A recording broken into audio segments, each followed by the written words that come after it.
എല്ലാ കലാപരിപാടികളും നടക്കുന്നത് വേദികളിലാണ്. കലാപരിപാടികൾ അവതരിപ്പിക്കുമ്പോൾ കലാകാരന്മാർ നിൽക്കുന്ന ഇടമാണ് വേദി. അവിടെ അവർ നിൽക്കുന്നത് സദസ്സിനെ കാണാവുന്ന വിധത്തിലാണ്. അങ്ങനെ വേണം താനും. കാരണം അത് കലാപരിപാടിയാണ്, സദസ്സിന് വേണ്ടിയാണ്.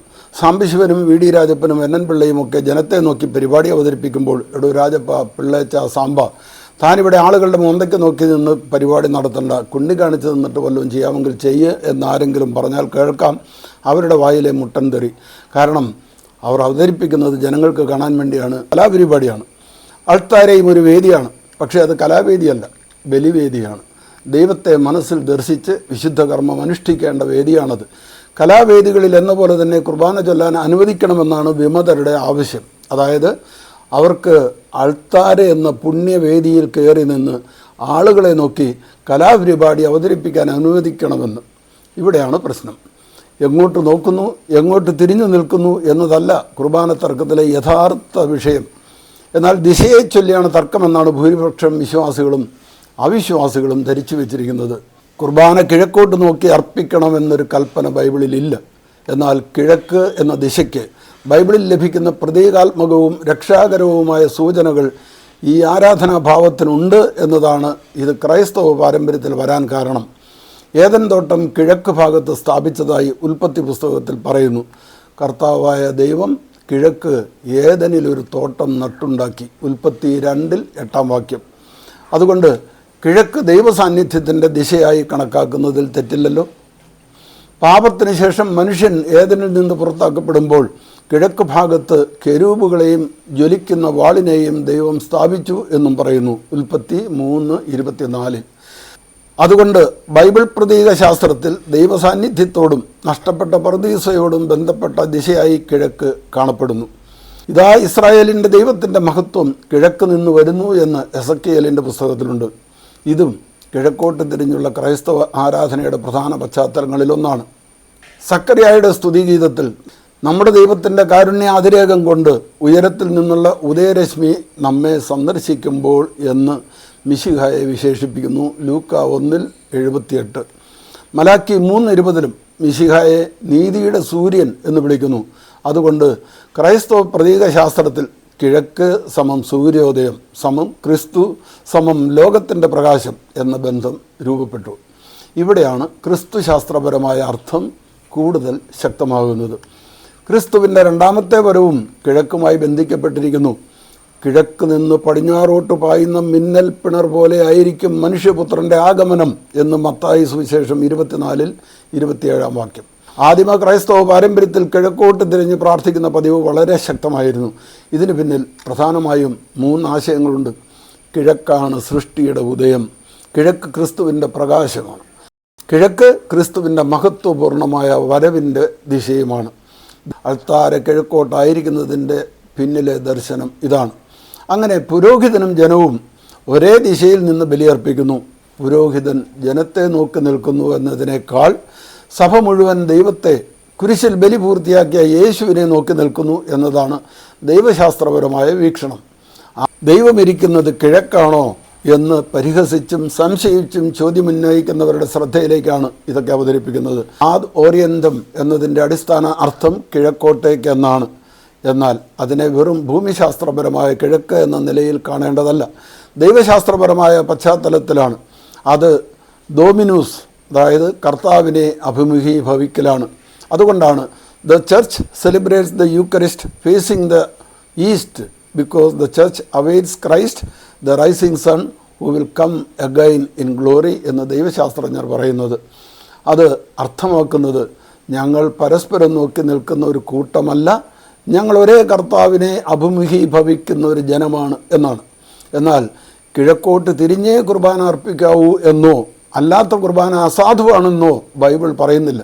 അതുപോലെ അൾത്താര നിർബന്ധമായും ഭൂമിശാസ്ത്രപരമായ കിഴക്കേ ദിശയിൽ തന്നെ ആയിരിക്കണം എന്നൊരു നിയമവുമില്ല.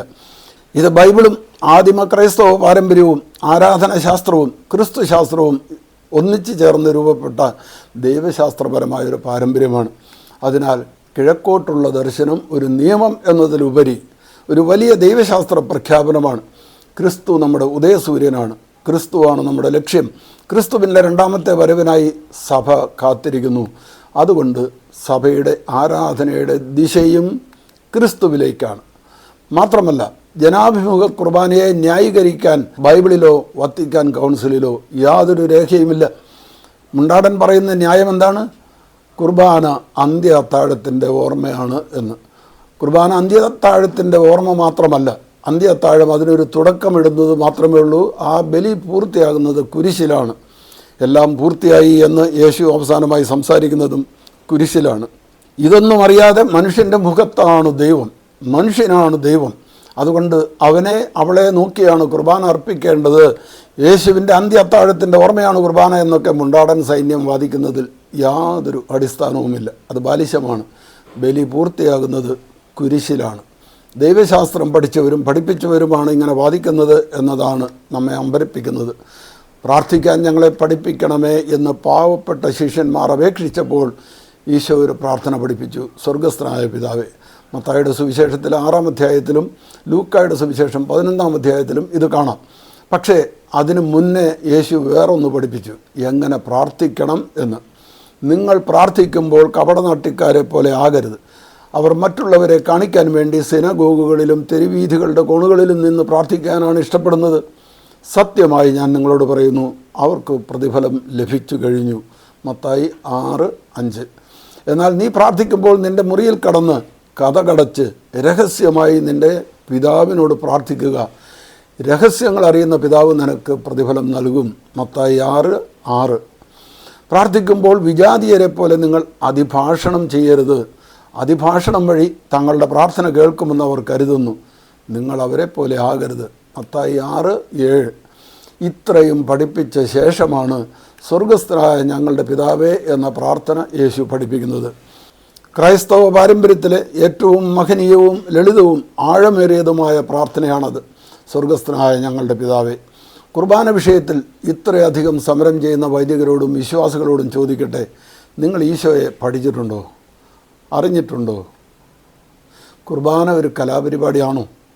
പ്രാർത്ഥനയും ആരാധനയും കലാപരിപാടികളാണോ? യഥാർത്ഥ ആത്മീയത ഉള്ളവർ കുർബാനയെ കലാപരിപാടിയാക്കില്ല. മറിച്ച് ഏതൊരു കലാപരിപാടിയെയും പ്രാർത്ഥനയോ ആരാധനയോ ആക്കി മാറ്റാൻ അവർക്ക് കഴിയും. പക്ഷേ ഈ വിമതർക്ക് കുർബാനയും പ്രാർത്ഥനയും ആരാധനയും വെറും കലാപരിപാടികൾ മാത്രമാണ്. പാദപീഠങ്ങൾ നമസ്കരിച്ച് ഭക്തി ആദരവോടെ തിരുബലി അർപ്പണം ആരംഭിക്കാം. പ്രപഞ്ച നായകനേ പ്രണാമം. അവരുടേതായ ഭാവനയിൽ നിന്ന് വരികളും വാക്കുകളും ഒക്കെ കടഞ്ഞെടുത്ത് അവർ മനോഹരമായിട്ടുള്ള പാട്ടുകൾ ഉണ്ടാക്കും. പ്രസാദവരദായകനേ പ്രണാമം.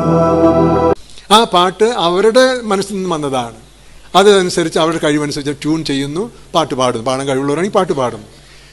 ഇന്നീ ശുഭവേളയിൽ പാദാരവിന്ദേ പ്രണാമം. പക്ഷേ നമ്മുടെ ലിറ്റർജി അല്ലെങ്കിൽ ലിറ്റർജിക്കൽ ഹിംസ് എന്ന് പറയുന്നത് നമ്മളിൽ നിന്ന് വന്നതല്ല, ദൈവത്തിൽ നിന്ന് വന്നതാണ്. അതാണ് ലിറ്റർജിക്കൽ ഹിംസും ഡിവോഷണൽ സോങ്സ് തമ്മിലുള്ള വ്യത്യാസം എന്ന് പറയുന്നത്. പാദാരവിന്ദേ പ്രണാമം പ്രണാമം. അതുകൊണ്ട് അവർ ഓരോ ദിവസവും ഓരോ തരത്തിൽ ഈ പരിപാടി അവതരിപ്പിക്കും. ഹിറ്റാകുന്നത് ആവർത്തിക്കും. ഓരോ ദിവസവും പാട്ടുകളുടെയും പ്രാർത്ഥനയുടെയും സ്വരം മാറ്റും, ഈണം മാറ്റും. വർഷങ്ങളായി ഭക്തസമൂഹത്തിൻ്റെ ഉള്ളിൽ പതിഞ്ഞു കിടക്കുന്ന മനോഹര ഗാനങ്ങളുടെ പോലും ഈണം മാറ്റിപ്പാടും. ഏതെങ്കിലും ഒരു സിനിമാ പാട്ടിനെ ഈണം മാറ്റിപ്പാടുന്നത് മിമിക്രിക്കാരാണ്. വൈദികരും പള്ളിപ്പാട്ടുകാരും മിമിക്രിക്കാരല്ലല്ലോ. അൾത്താരയിൽ നിന്നുകൊണ്ട് കുർബാനയ്ക്കിടെ ഗായക സംഘത്തിന് നിർദ്ദേശങ്ങൾ കൊടുക്കുകയും മൈക്കിൻ്റെ ഒച്ച കൂട്ടാൻ ആവശ്യപ്പെടുകയും ഒക്കെ ചെയ്യുന്ന വൈദികരെ കാണാറില്ലേ? സ്റ്റേജ് കലാകാരന്മാർ ചെയ്യുന്ന പണിയാണത്. ഓരോ വൈദികനും തോന്നുംപടി പ്രാർത്ഥനകളും പാട്ടുകളും വലിച്ചു നീട്ടുകയും വെട്ടിച്ചുരുക്കുകയും ചെയ്യും. കുർബാന വൈദികന് തോന്നിയാസം കാണിക്കാനുള്ള ഒരു അഭ്യാസമല്ല. കോവിഡ് കാലത്ത് ഏറ്റവും അധികം ആളുകൾ ഓൺലൈൻ കുർബാന കണ്ടത് തൻ്റേതാണ് എന്ന് അവകാശപ്പെടുകയും എടുത്തു പറയുകയും ചെയ്യുന്ന ഒരു കക്ഷി എറണാകുളം രൂപതയിലുണ്ട്. അസഹ്യമാണ് ആ കലാപരിപാടി.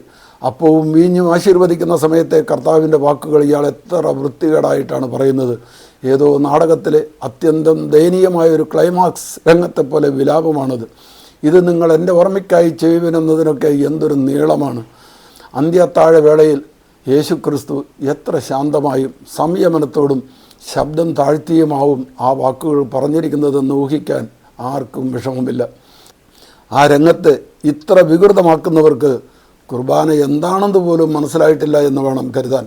അങ്ങനെ അനേകം വൈദികരുണ്ട്. എറണാകുളംകാരനായ ഒരു മിഷണറി വൈദികൻ കുർബാനയിൽ ചൊല്ലുന്ന ഒരു ഭാഗം ഇങ്ങനെയാണ്: ദൈവവുമായുള്ള സമാനത നിലനിർത്തേണ്ടത് കാര്യമായി പരിഗണിക്കാതെ. ദൈവത്തിൻ്റെ രൂപത്തിലായിരുന്നെങ്കിലും അവൻ ദൈവവുമായുള്ള സമാനത നിലനിർത്തേണ്ട ഒരു കാര്യമായി പരിഗണിച്ചില്ല എന്ന് പൗലോസ്ലീഹ ഫിലിപ്പിയർക്കുള്ള ലേഖനത്തിൽ 2-ാം അധ്യായത്തിൽ 6-ാം വാക്യത്തിൽ എഴുതുന്നു. അതിനെ അടിസ്ഥാനമാക്കി കുർബാനയിലുള്ള ഭാഗമാണ് ഈ വൈദികൻ തിരുത്തി അവതരിപ്പിക്കുന്നത്. ദൈവവുമായുള്ള സമാനത നിലനിർത്തേണ്ട ഒരു കാര്യമായി ഈശോ പരിഗണിച്ചേയില്ല എന്നത് മനസ്സിലാക്കാതെ, നിലനിർത്തേണ്ടത് കാര്യമായി പരിഗണിക്കാതെ എന്നാണ് ആ വൈദികൻ ചൊല്ലുന്നത്. എന്ന് വെച്ചാൽ കുറച്ചൊക്കെ പരിഗണിച്ചു എന്നാണല്ലോ. ഞാൻ ഒരു ജോലിക്കായി റെക്കമെൻഡ് ചെയ്യണമെന്ന് അദ്ദേഹത്തോട് അപേക്ഷിച്ചു, പക്ഷേ അത് അദ്ദേഹം കാര്യമായി പരിഗണിച്ചില്ല എന്ന് പറഞ്ഞാൽ ചെറുതായിട്ടേ പരിഗണിച്ചുള്ളൂ എന്നുണ്ടല്ലോ.